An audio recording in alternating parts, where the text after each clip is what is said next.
Alright, 5-9 gamers, welcome back to another video. My name is Palmzor, and today I will be joined by Noctis, but I'm not just joined by him, I will interview him, because in this video we are going to talk about the Tournament of Power mode, which I know not everybody has figured out yet, and Noctis managed to come in at an impressive 11th rank last season. So we're going to talk about this and, what he prioritized, how he managed to get this high. But first of all, how are you doing? Hey, what's up guys? I'm good, thank you Pom. How about you? How are you doing? Yeah, not too bad, not too bad. Didn't rank as high last season in the TOP. I think I came in at 1,400-ish, but I managed to go up to Z-League, so I'm closing in on you. So yeah, last TOP season, no one expected this difficulty. Did you expect this difficulty to like rack up at the first fight, not being able to kill it, and then be confused starting the next fight and you take so much damage for no reason, especially if you don't have any healer or any defensive unit? Oh god. I saw other people before I started and I was like, yikes, what happened to this season? What is going on? Yeah, it was crazy for sure. I mean, my one healer got pretty much targeted from the get-go, and I think my Android 18 died after 4 or 5 fights. So yeah, it was insane, but you managed to come in at 11th place anyways. And I'm just curious, how do you like the TOP mode so far? To be honest, it's a cool addition to the game. It's something entirely different in comparison to PvP or the regular PvE grind you have every day. So I really like it. It's not too bad. People really dislike the 5 energy and the 12-hour reset time, but right now I think it's pretty good. You can just go in this mode, play your quick stages and go out, play PvP, play PvE. It's a cool addition in my book. How about you? Yeah, I think the same. I also don't dislike the 12-hour stamina reset just because, I mean, it makes it a little bit more special, you know? If you can only play it twice a day, you can put some more thought into it, you know, for your strategy, which fight to take next, which units to target first, which team to bring, and so on. And you can also just hoard some energy, like 4 or 5, and then just play whenever it's full. And then you also get to play for a little bit longer. But yeah, overall, I really like the strategic aspect of it. But yeah, so you came in at a very impressive 11th place last season. Did you expect to rank this high before the season started? So, to be honest, I was really scared of the season. I'm the type of TOP person who waits until he has like 4 energy. So I do 4 energy pretty much in a row and see how others are doing first before I jump in blindly. And at first I also make like a quite the route which way I wanna go, but it didn't work out at all at the last season. Spoilers, it didn't work out at all as planned. So says the guy who came in 11th. It worked out better. I went with my usual Saiyan team because I'm like really satisfied with it. I don't need to be scared because I have a healer. I have like a ton of cover changers. So yeah, I was really confident in my Saiyan team and I didn't want to try anything else, because if you try anything else and if it doesn't work, you lose so many damn points. You don't wanna do that. You really wanna think and stick to the team. So yeah, I stick with my Saiyan team. I made like a basic route. I started to follow it at first and then I was like, oh god, if I do another 5-fist difficulty, I might die or I'll lose at least 1 unit. So I had to quickly think of a different route and I had to go like blindly, and the only thing I was like make sure of is to have a 5-fist difficult fight every 5th fight, because those 5th fights give you the most points. It has like a humongous bonus. You don't want to miss out on that one. And if you heal or take the yellow team switching spot, it doesn't count to the streak. It gets like upped by 1. So your next stage will be the one with the huge bonus. What that means though is there's a total of 25 stages, and if you do that once, you are missing the last boost, because that boost would be the 26th fight, if that makes sense, right? Right. So you're missing out on the 200% consecutive win streak bonus. And how many points did you get for your last fight? For my last fight, I got a whopping 4,988,634 points. I knew For that. the last fight only. Absolutely knew That- that. That's crazy. That blew my mind. Yeah, but And let us... after I did the fight, I was ranked 4. And then I dropped like on the last day. So No yeah, way. it is what it is. But let's walk back to the beginning of the season. So you already gave us a little bit of insight about your team, but how do you go about choosing your team? What is the structure and what should people be aware of? So, what I do for my team is, I told you guys, I stick with my Saiyan team, so I go to the character selection, right? I filter by Saiyans, and the first thing I do is also the additional filter for tier 1.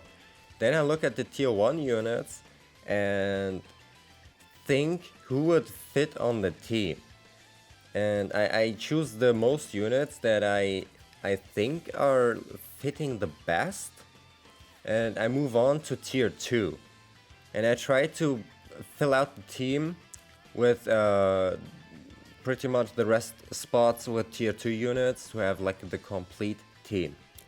Last season it worked out really damn good, because the strongest Saiyan units are actually tier 1 and tier 2, and you could have built a really solid team. And that's what I did for the last season. So what kind of a structure would you recommend people to build their team around in terms of abilities? At least have one healer that's on the field every single battle. If it's a really hard season, you need that. If you didn't have a healer on the last season, which was so hard, there was no way you'll do it. There's no way. You need a healer. Also, having cover changes is really huge, because if your healer takes damage, you obviously might die, but you want to have him in every battle. So you need a strategy to actually cover him. And that's, for example, what I did. I prioritized my healer to stay alive. If there was another unit, I really need to make sure to be alive. For example, I don't know, my Super Saiyan Zenkai 7 Bardock, because he's like a huge damage output in my team. I also obviously cover him, but I really try to cover the healer first, no matter what. Yeah, I mean, I tried that last season, but I got really unlucky. I played Android, so I had Red Android 18, and I wanted to cover her with both Cell and Android 16, right? So they attacked. Android 16 went in, covered the blast card. They attacked again. Cell cover changed. They attacked again. Android 18 died. So you might even want to go with 2 healers. I mean, this season is a little bit easier from what it seems, but yeah, I'm playing Regen and I brought both Baby and Fat Boo. Baby being the better healer, but Fat Boo being the better damage dealer with Zenkai stats and everything. But yeah, without a healer, I totally agree. It's going to be very, very hard. But now speaking of... Yeah. Go ahead. The thing is though, no matter what, you can get really unlucky if your opponent or like the AI targets only one unit. You can just get unlucky and your healer dies. There's like pretty much nothing you can do. That is true to an extent, I guess, until... And you can't really bench them out either, because you want them to heal other units still. I think one thing you can do is just try and see if there are some healing spots on some of the grids. And if you have the choice between that 5-fist battle and the other one, and you wanted to take, you know, the next 5er above that anyways, you can choose the one that has 1 or 2 of those healing spots. and maybe also heal your healer with that. Yeah, that's really solid because that's also what I did last season. When I knew my unit was low HP, for example, I had like a 5 fist battle in front of me and a 4 fist battle right next to it, and I could like choose which one I wanna do, and one has like sustained damage cut and heal, and the other one was pure damage. Even though the 4 fist gives less points, I'd rather have the safety and go there and take the sustained damage cut and the health restoration. Because if I take the 5 fist battle, yes, I will get more points. But if a unit dies, it could mean game over. So I'd rather go there and think about the long run.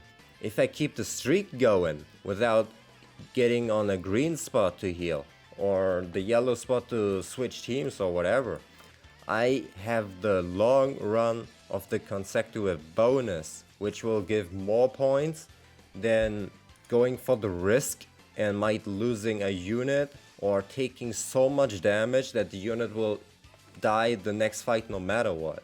So rather go for the safety and don't risk it. Risk it at the very, very end when you know it's only like 2 fights left or like 3 fights left, but don't do it in the beginning, not in the middle. Only when you're certain you can wrap it up with the team no matter what happens. But don't risk anything that might cause death. Or you having to heal and losing that consecutive bonus as well, because it doesn't count for the healing or team restore space. And as Noctis already said, you are losing out on about 5 million points in the end. And that could also be the difference of being promoted to the next league or staying in your league, or staying in your league and actually getting down to the previous league, which could also happen. But yeah, there's one more thing in terms of team composition, and that is equipments. What are your thoughts on the current TOP equips, and do you expect any new ones to release anytime soon?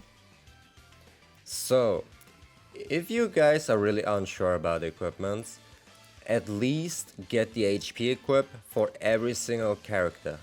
Why?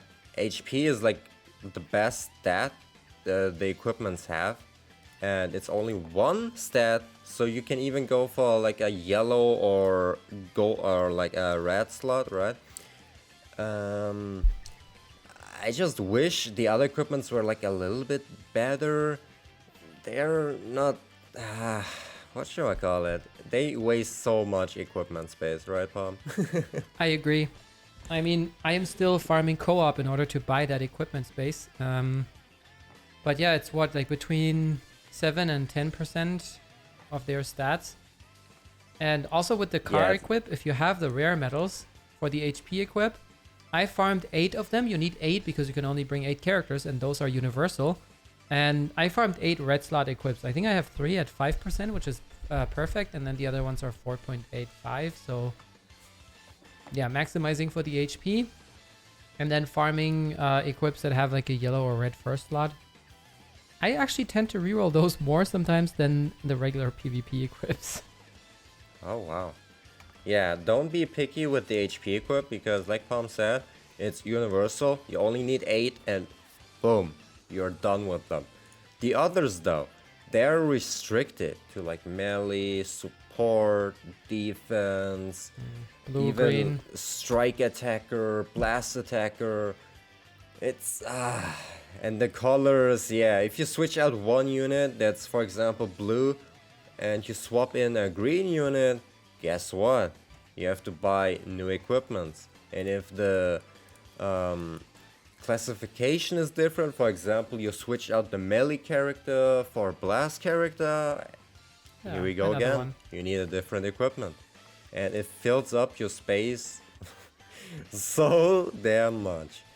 And the equipments that are not HP, they have so low percent, but I just got them because I want to have the highest output, right? So I just got them for the sake of getting them. I don't want to regret anything because if you start, you cannot add equipments. So do it before. Yeah, and also, 7% defense could potentially be the difference between surviving with 2 HP or dying. I know it's a very niche situation, or just killing the opponent or having him live with 10k HP. So even if you just get some, like, not that good equipments, I would just say, okay, just buy 4 of each, buy 8 of the car equip, upgrade them. That's better than not having equips at all. Now, we already talked a little bit about the strategy on the map, but what strategy did you pick last season in terms of the route you picked, and what made you deviate from it? So at first, I always look at the fists, right? The more fists, the more points you get. So I made like a really basic route where I get like the hardest fights until the end. But after like, I think 3 or 4 fights when I went that route, I was like, oh god, if I continue this, I'm dead. There's nothing I can do. I'm just straight dead. Or I need to pick a green space to heal, which I really want to avoid. So I drifted off, and then I had to freestyle where I'm going. Because I after every battle, I had to look at my HP. I was like, oh god, 20% or so. Oh god, what do I do? And then I picked like fights that are, let's say, less optimal point-wise. But for example, that, like we talked earlier about the health restoration. So I put the unit that has like low HP. I put them there, covered him with cover rescue units, and then prayed. I pretty much prayed. Please stay alive. Don't die on me. And that's pretty much how I like freestyled my way to victory, I guess. I had like certain situations where like 2 or 3 characters had like 30-ish% HP. I was so damn scared that someone would die and I would be pretty much game over. But thanks to, I guess, freestyling, taking a different route with less points being made, but having more safety, really worked out. Since I looked at the leaderboards and I had 4 or even at a point 5 energy. I was ranked 200. I was like, how is this possible? Last season when I had 4 or 5 energy, I was ranked 3000 something. So I was in a position where I saw I am safe no matter what. I don't need to risk being in danger for, let's say, 100k more points and might die because of it. So I played the really safe route and yeah, tangled my way through there, getting the healing from the battles, praying that the low HP units are not getting hit and cover rescue them. So yeah, that's how I drifted off and picked stages with sustained damage cuts and health restoration. And every 5th battle though, I had to make sure it's a 5-fist fight. So I get the bonus because that bonus is too big to miss out on. Do it on other stages if you want safety and you're scared to die. But every 5th battle, keep in mind, go for the highest difficulty. Also, you have to prepare before. If you take a wrong way, you might not be able to get to the highest difficulty on the 5th battle. So make sure you tangle your way correctly to get there. Yeah, right. And don't miss out on the point boost. I mean, I think this season, at least in Z League, there's only one battle, the 20th battle, which is only a 4-fister. Everything else is 3. And on all the other multiples of 5, you're able to go to a 5-fist battle. So make sure to follow Noctis's advice. And now, you already mentioned a bit about the composition of your team and how you arrange it. So before you go into a fight, what is your thought process? How do you set your team up? And which units do you usually prioritize and attack first? So I go in there sometimes thinking like 10 to 20 minutes what would be optimal. I look what the units do on the opponent's team. If there's a unit like, for example, Super Blue on a Gotenks, the Gotenks build, the Super Gotenks build, whatever, he will super attack you as soon as he gets his turn. So I make sure I have green units with high key recovery, so they attack first and get him out. Straight up, get him out before he can attack. Or the LF Piccolo. He will transform and super at like turn 3. So make sure you kill him before turn 3. What is the best strategy to do that? Target him early. Don't target him as like the third unit. That could be straight up too risky. You can target him as second. That could also be scary though if the first unit of your opponent is surviving with like 2k HP. Rather have him as the first priority and be safe. Also, I tend to look at the elements of the opponent's team. So if there are like 3 reds, I try to pick as many blues as possible, so I wrap through the opponent's team as fast as possible also. Another good example is when my opponent has Android 16. Some people target him first, so they kill him quickly and might avoid his self-destruction when he has, I think, 15 or 20% or lower HP. What I do is, I target him last because most Android teams are really tanky, which means I'll get the Rising Rush after all my attacks are done at turn 4, and they Rising Rush Android 16 if he's still alive, and the last unit basically. I don't bring myself into danger of the self-destruction. I'd rather have him survive not being able to kill the team or have him get Rising Rushed in the very end. Right. Always play for safety. And then there are also those pesky cover change units like Vegito Blue, Jiren, and you have a couple of units that activate like a bubble shield like Buhan, yeah, and Bergamo, for example. How do you deal with those? Yeah. The same way I deal with Android 16. I target them last. So if it's always hard to tell if you'll be able to kill the entire team. So I rather don't take the risk and target them last so they get Rising Rushed. Because those characters most of the time don't have a really good kit, so you'll survive them anyway, and I tend to just not risk losing one attack to a barrier.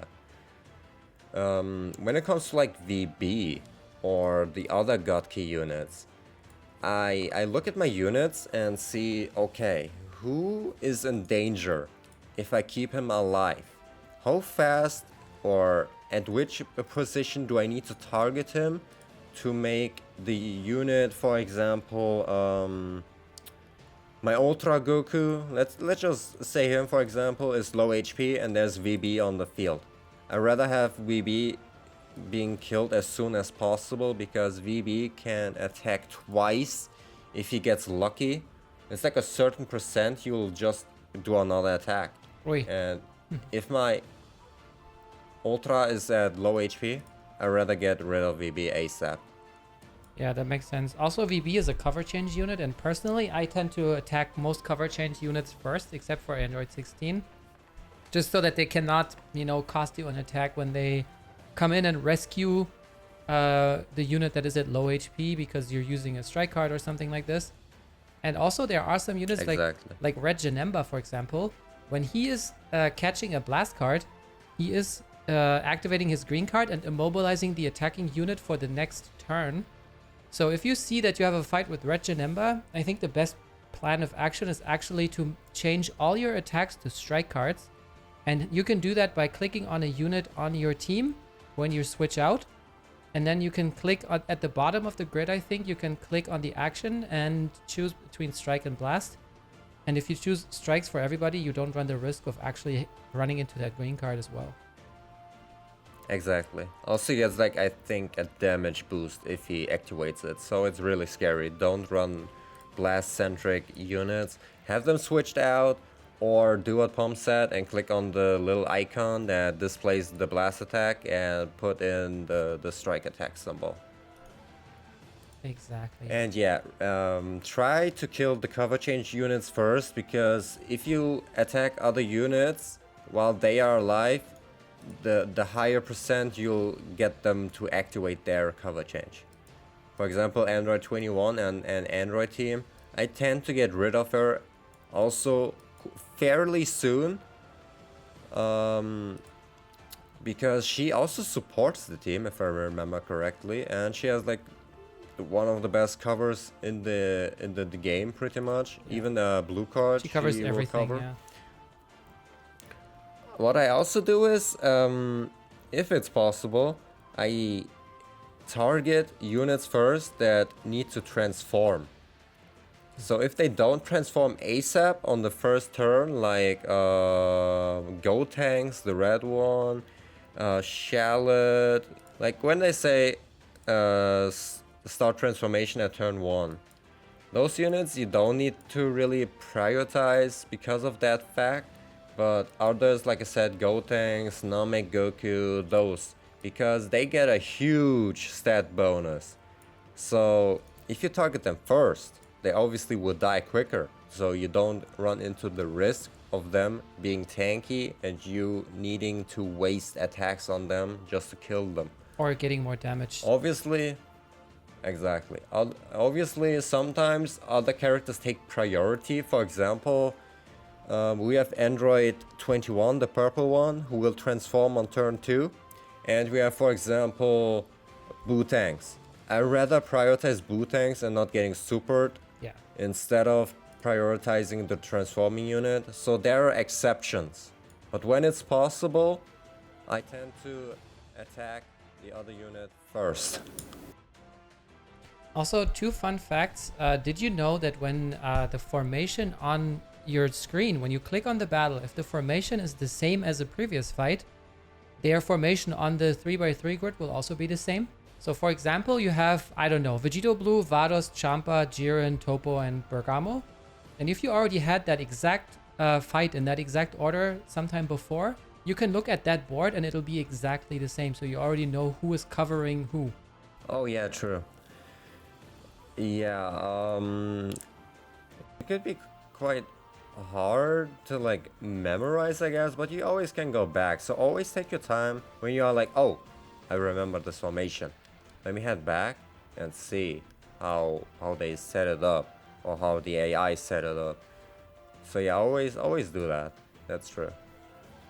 Yeah, and then the other thing is, same thing if you have the order. So let's say Vegito Blue is the first unit, and there are, like there's then Vados, Jiren, whatever. That means that Vegito Blue is also the unit on the board on the 3x3 that will be placed at the very first position. So it could be at the top left, top middle or something, which means since he's covering behind him, he will definitely cover something. Whereas if Jiren is in the very first spot, you don't need to worry about him because he will be the very first unit. He covers in front of him, but nobody can be in front of him, so he will not be able to cover anybody, right? Exactly. Always keep the covers in mind. Also, when you don't know what the characters do, look up their kits. Go for the safety, look up their kits. For example, the sparking old little kid Gohan, you'll be like, he's no threat. He's so old, his kit can't be good. But the thing is, if you kill a party ally of his, he'll just get a super attack straight up. So if you target him last because you're thinking, oh, he's bad. He's not. Don't be like that. Yeah. He's not. He can just kill you. Don't be like me because I made that mistake just yesterday. I think actually in one of my videos. Nice. Where it was like a so-called TOP guide. I guess I have to take that one back. But we have one last question for the viewers. What advice would you give viewers that are new to the game mode or haven't quite figured it out yet? Where should they start? That's a really good question. What I tend to say to people that ask me something like that, I sort by tags and tier 1 unit and see what tag is the best for me. Also, like we said earlier, keep in mind you should probably have a healer, unless you're like not in the high league, I guess. But getting your team built first is the top priority. Don't mix and match. Don't go for straight tier 1 units that don't sync up. Look for a tag that you are quite investing in and look at their abilities in TLP.